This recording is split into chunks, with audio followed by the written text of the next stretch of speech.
welcome to Getting to Good Enough, a podcast to help you let go of perfectionism so you can do more of what you love. I'm Shannon Wilkinson, a life coach in Portland, Oregon. I'm a recovering perfectionist who's getting better at good enough. And I'm Janine Adams, a certified professional organizer in St. Louis, Missouri, and I'm lucky enough to be naturally good at good enough. And today we're talking about what to do when you have that urge to shop.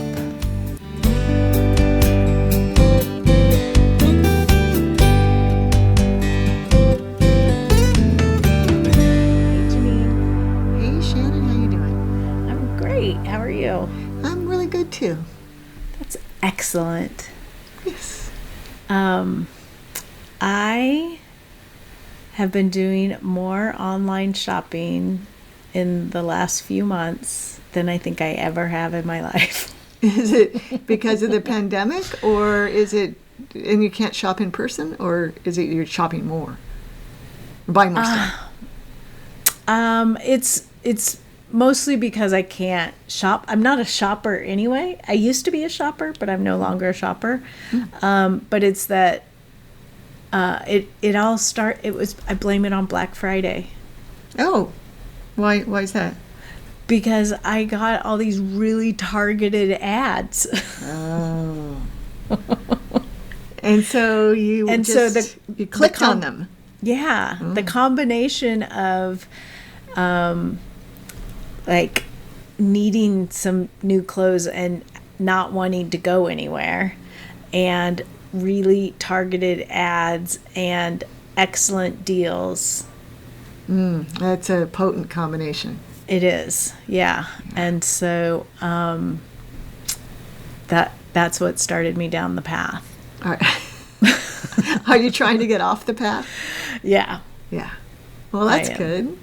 Yeah. Well, and I think, one of the things that is really helping is to just be more thoughtful and create a little space between the ad. Because, man, I know you don't spend a lot of time on Instagram, but Instagram ads are so well targeted. They're irresistible, huh? Yeah. But one of the things I've been doing is no clicking through and buying actually in Instagram, because it like opens up a window, but you stay in Instagram. Mm-hmm. So if there's something I want to look at while I'm on Instagram, I have to get out of Instagram, go to the website. This is a little rule that you've set for yourself? Yes. Yes. And I understand. Yes. Yeah. So it just creates enough space that my the thinking part of my brain can show up for the party. Well, also, I do that with Facebook ads. Every now and then they're not as good at targeting me, I don't think. But I go away from Facebook to access them because I don't want to give them more fodder for throwing the same ad in front of me and stuff. It seems like I don't want to, right. like I'm really tricking them. But that's good. You built this space, and you're maybe a little less likely to impulsively purchase. Yes. Yes. You get out of that magical Instagram land. Yes. Where everything is designed just for you. Oh, that's funny. Well, it's funny because I was going to say I literally haven't bought any clothes since the pandemic started. But, of course, that's not true because I have my wool and dress. But I haven't bought any. You have bought one dress that you've worn since it showed up at your house. That's right. I think today is day 80. But wow. I did buy 3 pairs of tights to go with the dress. But otherwise, I haven't bought any clothes. But it's only because of the pandemic. If it weren't for the pandemic, I would have been I would have thought of all sorts of things I could wear with this dress and want to go to my favorite resale shop and buy them. But I haven't done that yet. And I've done just fine without. I mean, shopping in my basement or in my closet for stuff to wear with this dress has been fantastic. And, yeah. I think that's another great way to ease the urge is to, if there's something that catches your eye, look and see if you might have something that serves the same purpose.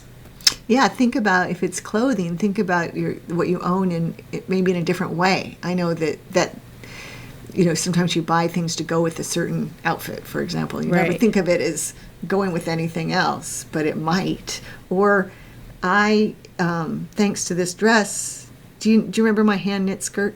Yes. Yes, the one that I had to grow into. Yes. Congratulations. Yes, thank you. It's definitely the silver lining. But I wore it with the dress the other day. Oh, you did? And I wore the dress, tied the pockets, so the dress became a top, and then I had my skirt, and it made me so happy. Oh, that's so cute. Yeah, it was really cute. I'll have to send you a picture. Yeah. Shopping in your own home. And when I left the skirt out as available, when I went through my closet to only those things that would go with my dress, I never dreamt I could wear the skirt with the dress. But I kept it in the closet in case I was desperate to wear something different. Oh, Like I was giving myself the ability to stray if so I didn't feel so shackled, I guess. Right. But anyway, I got to have my cake and eat it too. So shopping from your closet is really great, and we do this with clients in organizing all the time. Like, we don't discard storage solutions that historically haven't worked in case we can make them work. Right. And that makes me think that, so many of the things that give me that, oh my gosh, that's the perfect thing. They're like very sort of specific. I'm thinking of like single use kitchen tools. I mean, those aren't the things that are showing up in my feed, but they give you that sort of feeling like, oh, this is that perfect thing to solve this one problem that I've been having forever, and it will change my life and make it so much better. And it's, like, I don't know, a file folder or something. Yeah.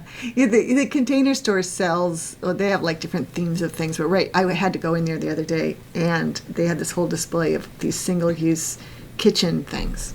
Like solving problems I didn't know I had. And the thing that stopped me, because I'm a total sucker for that stuff, the thing that stops me from buying them is the mockery I will get when I come home to my chef husband who says, no, we don't need that. But every now and then I'll see something in one of my clients' houses. For example, there's this garlic chopper that is like it's round, it's like a Volkswagen Bug looking thing that it's on wheels that you rev the wheels, you make it go in the wheels, and then it chops. And I laughed at it when I saw it in my client's house. And she's like, no, this is the greatest, Janine, trust me. And so I bought one, and it is. And they did have that on that display. Oh, my God. I didn't have to buy another one. But every now and then they're great. But it's so easy to fall prey to that stuff. And that stuff always goes right to Goodwill in my life because, I don't really need it. You just have to not... It's hard. It's a muscle to exercise of resisting those temptations. Right. Well, and I think that points to sort of a deeper thing of when you have that urge to get something, what's the deeper need that you're trying to satisfy? Yeah, like it be to feel smart? Is that one? Yeah, like, it'll make you feel smart and accomplished, or it could make you feel organized, or it could make you feel like you're on top of your life, or it could make you feel like, you're accomplishing your to-do list that feels like it's overwhelming all the time. There's like a lot of different things that you might, like a lot of different sort of qualities that you might be seeking that thing feels like it will give you. Yeah. Lots of times when we're decluttering, we so I get to see a lot of people's clutter, and a lot of times you see aspirations there. Yes. It's just a whole, and letting go of the aspiration is a big deal. Right. Sometimes, not always. Yeah, it can be. Well, so to even prevent the stuff from coming in, if you see something like that, like you see this single-use kitchen item and it seems like the perfect thing that will, turn you into a gourmet chef, then ask yourself, like, what is that feeling that I would get if that happened. It's like, well, I would feel accomplished, and I would feel like I could, feed my family. Like I'd be really great at feeding my family. And then just try feeling that. And like, what if you just took that on? Like, I am great at feeding my family. Do you need that? Do you still need that thing? Right. Yeah. You already probably are feeding your family. Yeah. You feel good about that. Right. Yeah. That's great. That's great. And of course, we have the secret weapon, right? That stops us sometimes from shopping. And that being YNAB. You need a budget. Yes, it is so amazing. It's the gift that keeps on giving. It's the gift to myself that keeps on giving. Right. Yeah. And so if you have set aside $50 for clothes a month, let's say, if you have $50 in your budget and you see a $45 item, that's easy to think, okay, yeah. I really like that, I'll buy it. I have room to store it, it'll make me feel great, I need that little treat. But if you look at your budget and you have $10 in there, then it helps you press pause. Yes. Yeah, because if you still want to get that item, then you have to take that money from somewhere else. Right. To put it in the budget for clothing. And so, do you want that item, or do you want to save money for your child's education or a vacation? Mm-hmm. Well, and that's actually, I think I've shared this story before, that's how I originally got Mike on board with YNAB. Is he had made the comment about our friends were taking the whole family to Europe on vacation, and he said, I wish we could take the kids to Europe. I was like, well, we could. We would just have to choose to spend our money differently. He's like, what do you mean? And so we started looking at it, and if we stopped with the $50 here, $50 there, in I think it was maybe a year and a half, we had enough money to take the whole family to Europe. Wow. And you had this great tool to track it. Yes. Which kept you going. Yes. Yeah. Yeah. And so, it became like, oh, here's this really awesome Achilles heel stretcher thing that I need to stretch out my foot. Do I want that, or do I want to put that $50 into the bucket to go to Europe? And it's like, I can stand on the corner of the steps and stretch my Achilles. Right. Yeah. It really is very effective at helping make really smart decisions about spending. And and once you get into the habit of checking your budget before you spend, then you get that pause, right? That pause is so important when it comes to impulse buying. Right. I just saw in my Facebook feed yesterday were $130 slippers. And I was sorely tempted. They looked really great. And it was looking at my budget that stopped me from buying $130 slippers. Oh my gosh. The other thing that's sort of interesting is then, let's say that you had it in your budget and you're like, I have $130 and I can spend $130 on these slippers. But now that I've decided I have $130 to spend, is this how I want to spend it? Mm-hmm. Right. Oh, it's so life-changing, this thing. Yeah. Yeah. I'm so happy about it. Yeah. So, like you just said, it's to stop shopping. It's really about creating that space so that you can think clearly about, what it is, what you're seeking, what problem you're trying to solve, what you're trying to feel, and if there's some other way for you to accomplish that doesn't take money out of your budget or bring more stuff into your home. Mm-hmm. Right. I mean, and I always, when I give talks about clutter and stuff, I always talk about really pausing and thinking about if you have room for this item before you buy. I mean, I think that's it. For some people, that's a really important consideration because it can absolutely cause a problem. I mean, I'm thinking about folks I've seen whose homes are filled with QVC boxes. I mean, those I have seen these shopping networks, and they really do a bang up job of building in this false urgency and need.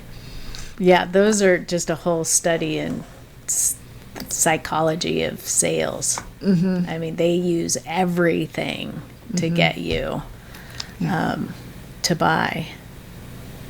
Yeah. So when I identify folks for whom, when I'm talking to people, I'm in their homes and there's a lot of clutter and they're working toward letting go of stuff, I always suggest they just don't expose themselves to the temptation. So, don't watch those shopping networks. Don't go to the yard sales or the estate sales. Or perhaps get off Instagram. That would be the new thing to say. I haven't had to say that yet. But. Yeah, I was going to say, for what was it, the first 6 months of the pandemic, I didn't go anywhere, so I didn't spend any money. I didn't buy anything. So, that works. But then if it shows up in the palm of your hand, literally, then you need to think about things in a different way. Yeah. But I was thinking about that idea of, whether or not to bring something into your home. And for people who've been listening for a while, they know I have a graphic t-shirt collection, and I have a drawer for my t-shirts, and when it's full, it's full. And so if I get a new t-shirt, I have to decide to get rid of one. So then the choice becomes, when I see a t-shirt, I'm like, oh, I love this shirt. And that might be enough to get me to buy it. But if I go the next step and say, oh, I love this shirt, do I love it more than at least one other shirt I already own? And, because it's got to be a one in, one out thing. And then, so sometimes I do, and a lot of times I don't. It's great that you're sticking to that commitment, because it's something that's really effective, and not everyone sticks to it. But I wonder whether it's just easier to not buy that new one than to think about having to go through your drawer and pick out the one that you're going to replace. In most cases, that's exactly it. Yeah. Because I can't remember what that's called, but it's there's something, it's not like sunk costs, but it's harder to get rid of something you already have than to choose to get something new. Oh, that's a real thing. I should know about that. Yeah, that is a real thing. It's like, I think it's in behavioral economics. I think it's one of the things that they talk about in behavioral economics. Yeah, I'm sure that it has a name that I can't remember. Well, it makes perfect sense to me. I would find the process of going through my graphic T-shirts and picking out the one I'm going to reject to be really kind of hard.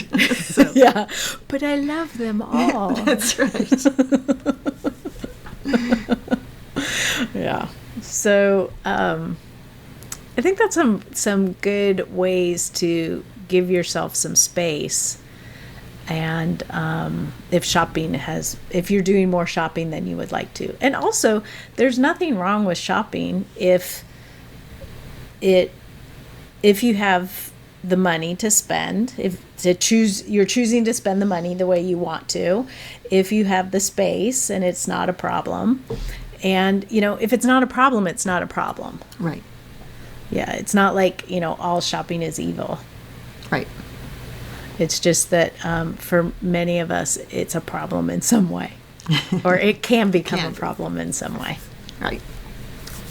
So we want to hear from you. How do you handle that urge to impulse buy? You can let us know on the show notes at gettingtogoodenough.com. You can leave us a message. We love to hear your voices at 413-424-GTGE. That's 4843. You can head over to social media, just as long as you avoid the ads. And on Facebook and Instagram, we're at Getting to Good Enough. And on Twitter, we're at GTG Enough. And for now, this is Shannon Wilkinson in Portland, Oregon. And Janine Adams in St. Louis, Missouri. And we hope that good enough is getting easier for you.